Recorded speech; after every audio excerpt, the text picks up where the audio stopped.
Budget 2026-27 के करीब आते ही देश भर के टैक्स पेयर्स की उम्मीदें फिर से परवान चढ़ने लगी हैं।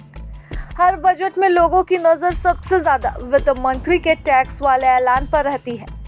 खासकर नौकरी पेशा और मिडिल क्लास के लिए इनकम टैक्स से जुड़ी घोषणाएं सबसे अहम होती है।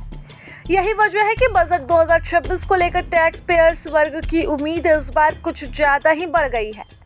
पिछले बजट में सरकार ने नए टैक्स रिजीम को काफ़ी आकर्षक बनाया था, लेकिन 2026 के लिए मिडिल क्लास और सैलरीड एम्प्लॉयड कुछ बड़ी राहतों पर आस लगाए बैठे हैं।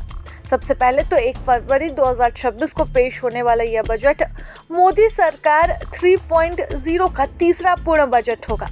यूनियन बजट 2026-27 इसलिए भी खास है क्योंकि यह नया इनकम टैक्स कानून लागू होने के पहले आखिरी पूरा बजट होगा।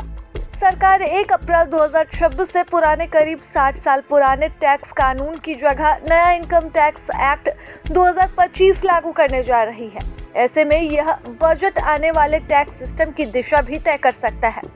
अब टैक्स पेयर वर्ग को सरकार से राहत की उम्मीद है। वित्त मंत्रालय ने ट्रेड और इंडस्ट्री से डायरेक्ट इनडायरेक्ट टैक्स में बदलाव को लेकर सुझाव मांगे हैं। टैक्स रेट को आसान बनाने और नियमों को सरल करने पर फोकस किया जा रहा है, तो दूसरी तरफ करोड़ों टैक्स पेयर्स भी सरकार से राहत की उम्मीद लगाए बैठे हैं। पिछले 2 बजट में टैक्स के मामले में काफ़ी अहम रहे। खास तौर पर बजट 2025 में नए टैक्स सिस्टम के तहत 12 लाख रुपए तक की इनकम को टैक्स फ्री कर दिया गया था। यह पिछले कई सालों में टैक्स पेयर्स को मिली अब तक की सबसे बड़ी राहत मानी गई। अब इसके साथ ही सिस्टम में बेसिक छूट सीमा भी बढ़कर 4 लाख रुपए कर दी गई थी। हालांकि यह राहत सिर्फ नए टैक्स सिस्टम तक ही सीमित रही। पुराने टैक्स सिस्टम में ना तो टैक्स स्लैब बदले गए और ना ही एटीसी और एटीडी जैसी कटौती की सीमा बढ़ाई गई। यही वजह है कि बजट 2026 से पुराने टैक्स सिस्टम में राहत की सबसे ज़्यादा मांग हो रही है। सबसे पहले तो पुराने टैक्स सिस्टम में टैक्स देने वाले लोग चाहते हैं कि बेसिक छूट सीमा जो अभी 2.5 लाख रुपए है उसे बढ़ाया जाए। इसके साथ ही टैक्स स्लैब में बदलाव हो ताकि नए सिस्टम के बराबर उन्हें भी राहत मिल सके। तो वहीं नए टैक्स कानून से लोगों को नियमों में आसानी की भी उम्मीद है। लंबे समय से टैक्स रिटर्न फाइल करने, रिफंड मिलने और टीडीएस मैचिंग में दिक्कतें आ रही हैं। नया कानून असेसमेंट ईयर की जगह टैक्स ईयर लाएगा और नियमों की संख्या को भी कम करेगा। उम्मीद की जा रही है कि बजट 2026 में सरकार रिफंड को और तेज करने और फाइलिंग को आसान बनाने की दिशा में बड़े कानून ला सकती है।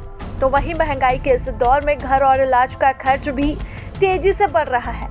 टैक्स पेयर्स चाहते हैं कि नए टैक्स सिस्टम में भी कुछ ज़रूरी खर्चों पर छूट दी जाए ताकि उनके लिए भी जीवन आसान हो सके। तो वहीं कैपिटल गेन टैक्स को लेकर भी लोगों को आसान नियम चाहिए।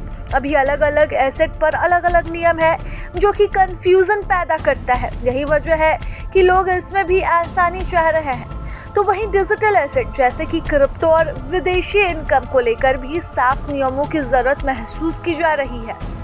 नए टैक्स कानून के तहत इन मामलों में साफ गाइडलाइन आने से लोगों को बड़ी राहत मिल सकती है। ऐसे में इस बार आम जनता खासकर टैक्स पेयर वर्ग सरकार से उम्मीद लगाए बैठे हैं और बजट 2026 की टकटकी लगाए बैठे हैं। प्रभातखबर.com, विश्वास वही, रफ्तार नहीं।